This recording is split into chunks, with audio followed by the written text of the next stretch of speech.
lovely way to start my day of evaluating scores.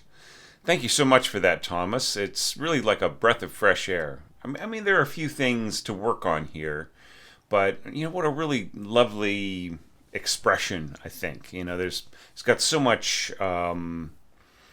vigor towards the end, and it's got so much lightness and air and beauty at the beginning. So it's a pity that you didn't send me things going all the way up through D, or who knows, possibly even a full movement or both movements if you had been so inclined. But it's great. I'm not going to complain. I'm really happy to get what we got. So yeah, just I'm very, very happy with this. So let's. This is going to be a shorter evaluation just because it's so brief. The amount of material that I have to work with, but I'll try to give you at least 20 minutes here, and we'll talk about a few little issues and so on. Just a few general comments. You really do push your bassoon really high in certain places, and in situations where I would feel like, well, there's nothing really wrong with it so much.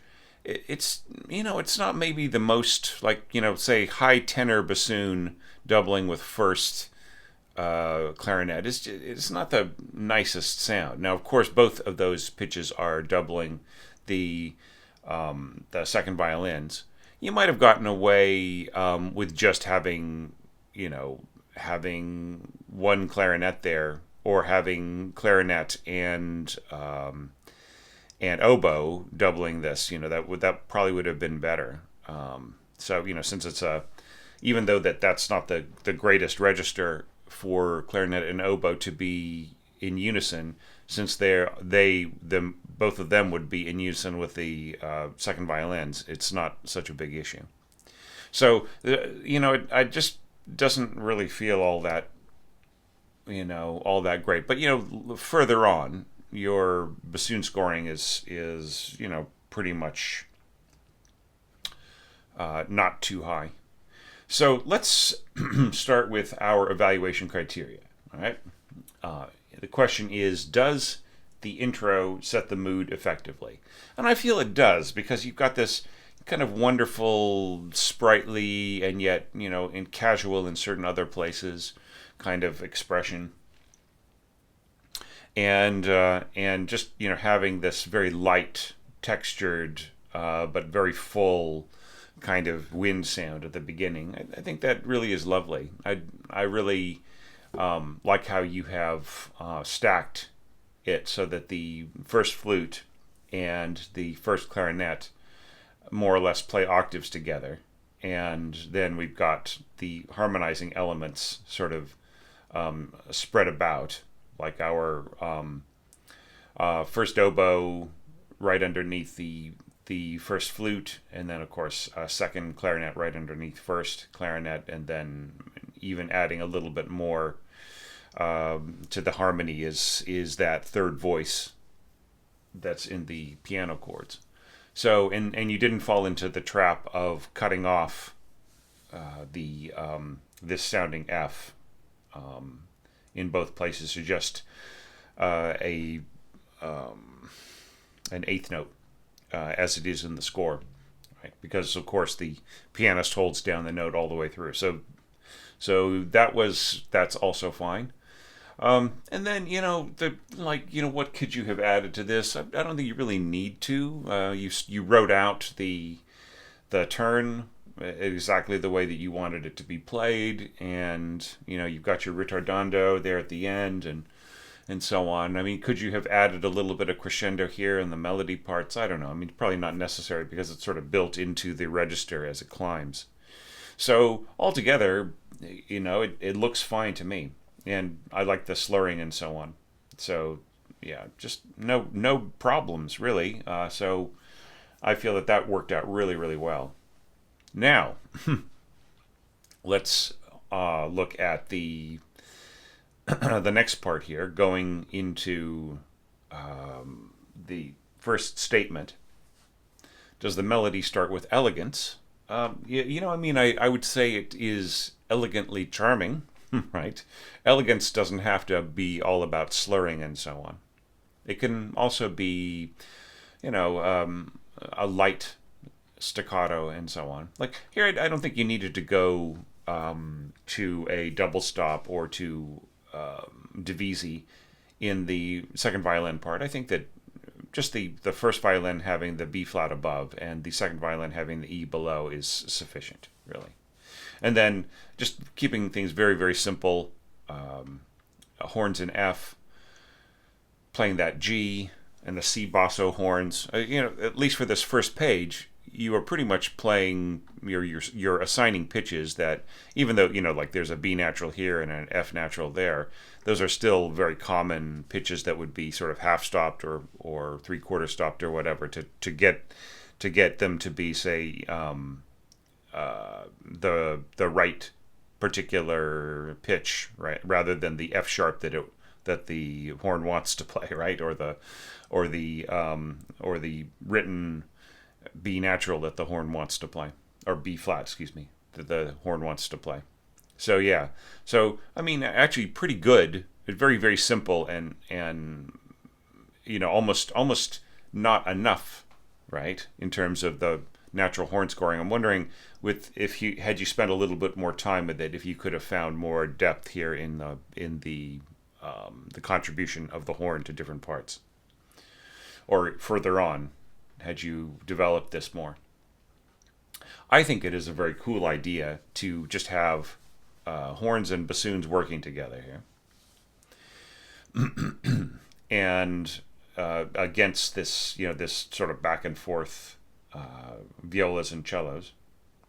I mean, they're pretty much doing the same thing, and you keep it very, very keep it soft and very simple in terms of the in terms of what the instruments are doing. They're of course you could have added harmony or a bunch of other things, but I like the simple approach here.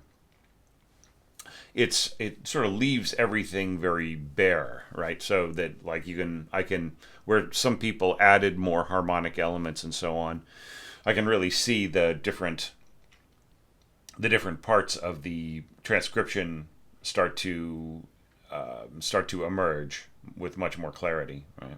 And then here you just simply have a simple unison continuing onwards with your violins, and here viola is taking that lower part as scored, turning it into octaves and so on, and that's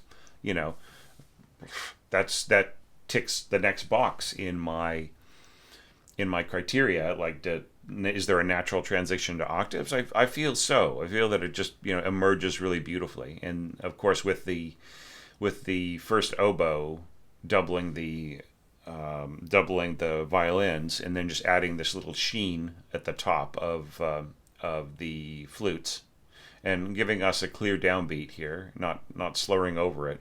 Just and I mean, this could have been divided. You could have split the this bar, I would say, in terms of the bowing, because that way you would, if you go down, up, and then down again. I'm not saying put in the marks. I'm just saying to put a slur here and then another slur here by cutting these in half.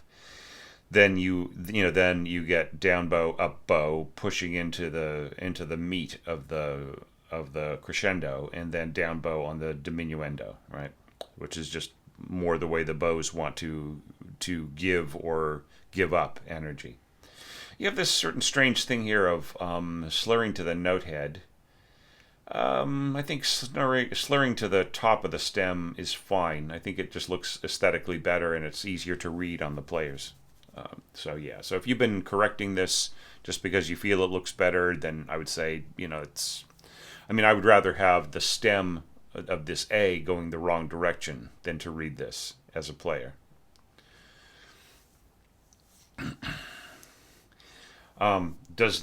Is there an expansion without clogging up? You kind of don't really expand. You just interpret the left hand of the piano, and it works really, really well. I would almost say that like the way that you have scored pretty much all of this this first section here, this first A section, kind of goes to show that the material that Beethoven offered us has all the parts we need if we want to take a certain approach, right? There might not really be any need to add more voices or more harmony or more density or more color, right? Just a simple approach. So I really appreciate that, Thomas. That just, you are showing us yet another thing about it. Maybe you're thinking to yourself, oh, geez, I don't know what Thomas is talking about.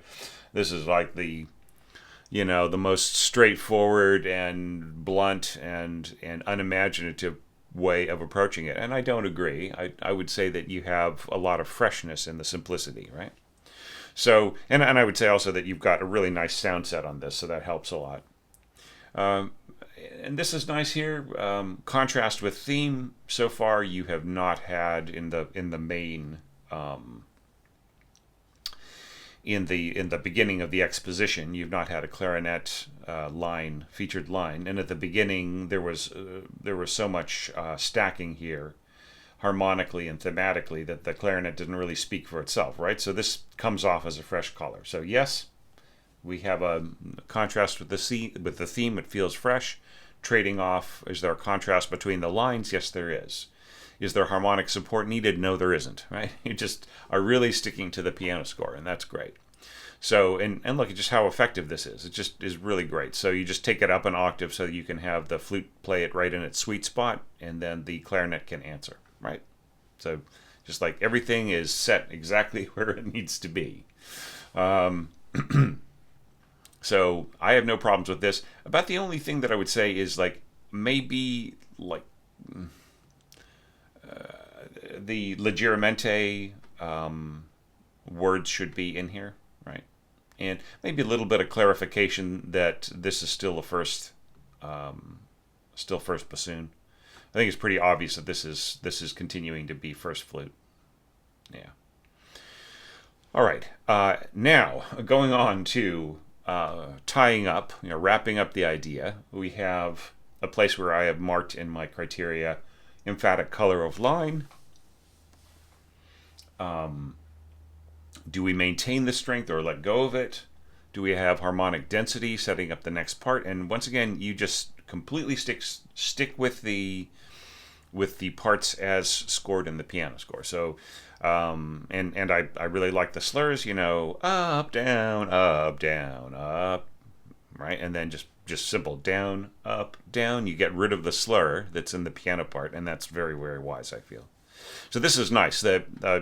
The way that this is all set up. So we've got F horns working together to kind of covering or doubling what's going on here in the violins, and then an octave above, we've got the same thing in the oboes, and then this is simply repeating middle C in the middle, as it is in the piano chords, and then we've got this little sort of reverse kind of horn call happening in the left hand of the piano part, just absolutely just transcribed right onto the bassoons, and I feel that works really well the way that you've teamed it up with your lower strings. So yeah, just really nice, just incredibly simple, and sometimes it's actually harder to score things simply than it is to score them, than to try to add more to it, right? And then you just have very, very simple chords up an octave higher in just the wind section. I don't think you need to go to a due here, right? There's just zero need for this to be two bassoons. If you're going to have a single oboe here, then just have a single bassoon here. And then bum bum bum, we have the same exact scoring as before on the as things progress, and then once again same thing as before, bum bum. Okay, now I have a big problem with the way that this was scored. You have a due on the F. You should have had an F third, right? Isn't that what's required? I'm just going to change my screen on the other side. All right, I'm working with two different screens, so I occasionally have to jump to the other screen. So what's happening here is a in the right hand, it's a 6/4 chord, right? So the mediant is on top, right? And we're losing the sense of the mediant.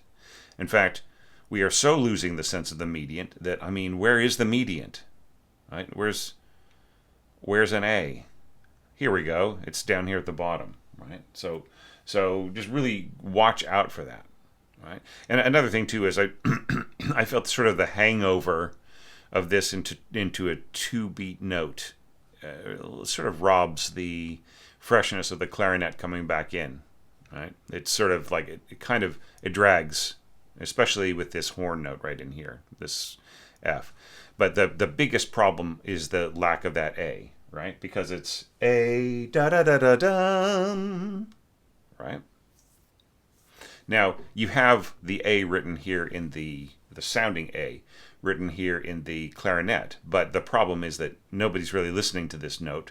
The ear of the listener is focusing on the top of the harmony here, right? So you've got to supply it. You've got to either supply it here, or you've got to drop everything down lower, which doesn't quite work with your scheme, right? So I would just say, put the A on top here. Just make this into an F third, right? And you get your A. A, da da da da dum. See, that works fine. So, yeah, so I mean, unless this were marked up to, like, say, mezzo forte or something, but which you don't need to do that, okay? Yeah. I just one last little thing. I just wanted to once again kind of say that I really like the way that you pushed forward with the dynamic here. You told us you were going up to mezzo forte, and then you released it back to piano, right? So I think that's all very good ear there. All right, and then we're back to this. Bum. And then that leads us to this bum. And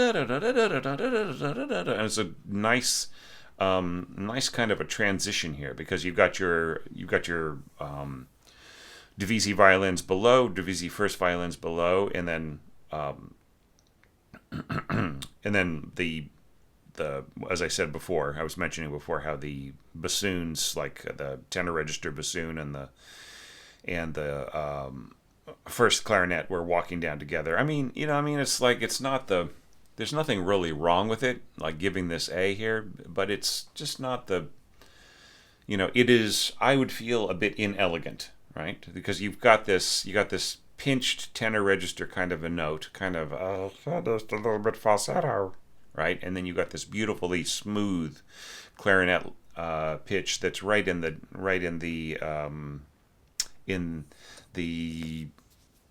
throat tones, right? And just the combination of those two paler quality things behind the second violins is just, I don't think it has the best sound, especially kind of going into this very sylph-like, sort of elfin kind of a sound. It just feels a little weird. And then, of course, it's, things descend, it's not such a big issue.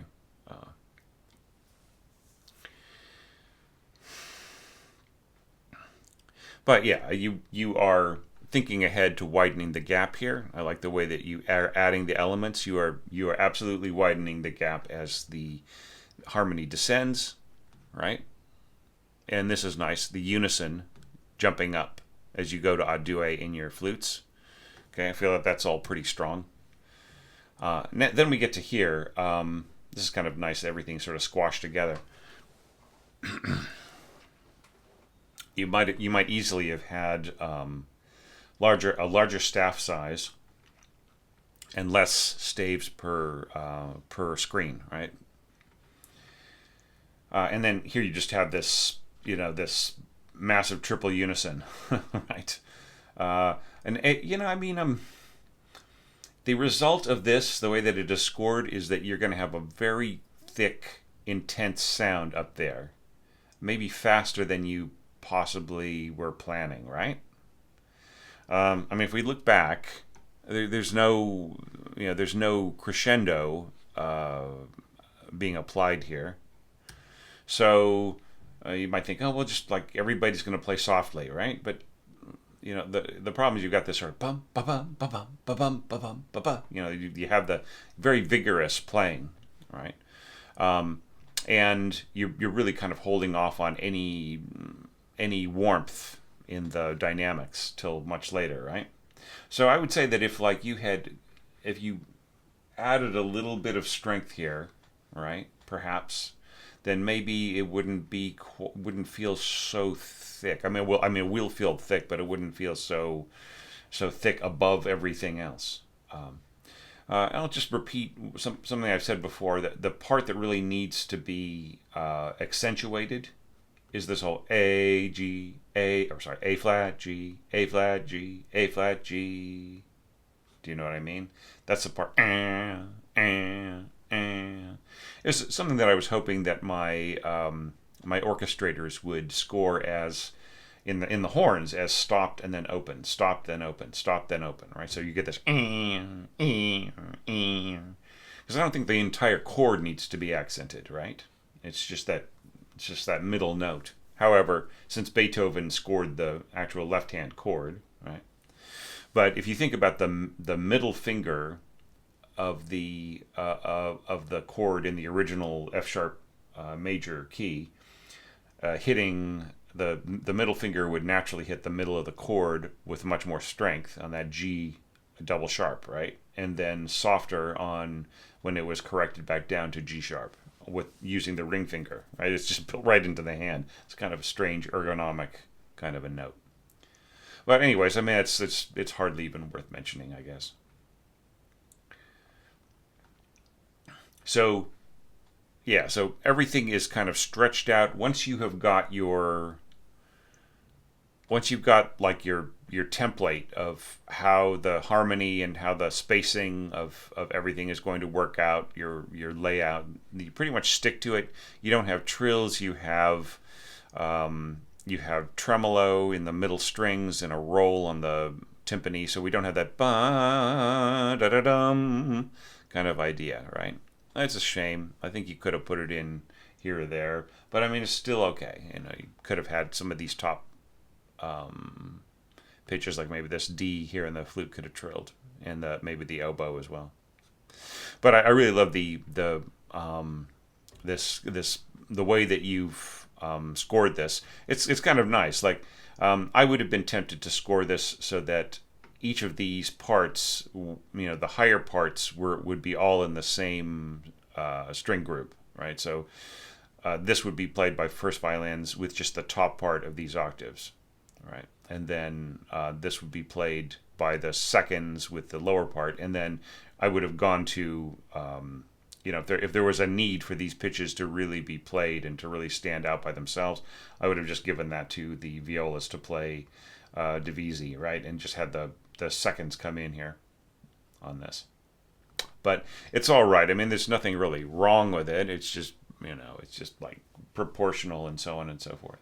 But if there was anything that I think you could give up, right? And maybe it could be the clarinets right in here. I don't know if you really need them, but I'm not going to tell you to cut anything or to include anything or whatever. I actually kind of like the color that you end up with in here. So yeah, I think Adue is a bit beefy compared to the strength of the other wind parts, right? I think you just need a single horn on any of this. Maybe you could have added more, as we're getting further on, you could have added more tones that the horns could play, right? And especially expressing the root of the dominant chord, right? We could have had a little bit more of that, right? So of course we've got the C here, but you could have had like C octaves in your C basso horns, right? And then the note of G, right, could have been expressed, I think. So anyhow, it's all good. I'm not going to complain about it too much. But yeah. And then this is really lovely, and it's leading to to however you would have imagined this. I like the shorter slurs on this, and the staccato in the bassoons below, and and the clarinets above. Of course, you were a little, I think you might want to Well, I mean, it's obviously this is still first clarinet. Yeah, but you've got to tell us that this is first bassoon, I guess. Unless you wanted this to be a duet, which I would really recommend against. You don't. You just I think you want just the kind of plain expressiveness of two solo woodwinds, and then just very simple here. This could have been pizzicato. Anyways, but very cool, Thomas. Like I really wish that you had sent me more. Is all I can say, because this was so fun to look at, and like I was saying before, it's like a breath of fresh air. Just it was a really good palate cleanser, right, to get ready for a little bit more work of evaluation than I'm going to do today. So, for people who are watching this, maybe you haven't seen some of the announcements that I put out on Patreon and Facebook and in the posts, the text posts on YouTube and Blue Sky. But yeah, I'm just going to be releasing these evaluation videos for the 2023 Orchestration Challenge, and that is it. That is going to be my content for the channel for about the next 2 months, right? Starting here kind of late middle September and probably kind of go to about the middle of November. Okay. Just it's something that needs to be done, right? It's not that I don't enjoy doing it. I'm having the time of my life. I'm really glad to get that part of my brain back. Brain fog is the worst. Let me tell you, especially if you use your brain for a living, it's just awful. But yeah, this is pretty much going to be it. Plus, on Patreon and on the website, I'm going to be releasing more preview tips from 100 Last Orchestration Tips, the book. Okay, so I will announce those on YouTube if that's your only, if all you do is just look at the feed or look at the channel to see what I've come up with next, then that's cool. It'll be announced there, and you can just click through from my announcements to the tips in the book, or tips. Sorry, the tips on the websites. So thanks everybody. Thanks so much, Thomas, for putting up with my delays, and I really wish that I had the wherewithal to have to just have had this in the pipeline and to have evaluated it in September 2 years ago, and just kept right on rolling and given you the feedback that you really deserved for this very fun, if brief, entry. So thanks everybody, and please join me in the next video, which should be coming out tomorrow.